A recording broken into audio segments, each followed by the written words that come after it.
नकारात्मक ऊर्जा म्हणली की माणसाचं सगळं काम कसं जागेवर थांबून जातं. आता ही नकारात्मक ऊर्जा घालवण्यासाठी एक उपाय सांगत आहे. 5 लवंग घ्यायचे आहेत, 2 ते 3 कापराच्या वड्या घ्यायच्या आहेत. त्याचप्रमाणे 5 मिरीचे दाणे घ्यायचे आहेत, काळी मिरी.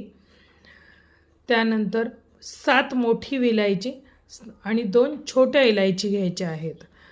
आणि त्याच्याबरोबरच तुम्ही एक तमालपत्र त्याच्यासोबत घ्यायचं आहे. हे संध्याकाळी एका मातीचं पणतीसुद्धा असेल दिवाळीची उरलेली तरी चालेल, त्याच्यामध्ये संध्याकाळच्या वेळेला जाळून टाकायचं आहे.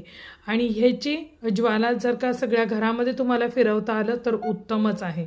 त्याची उरलेली राख ही आपल्या उंबरठ्यावर टाकून द्यावी.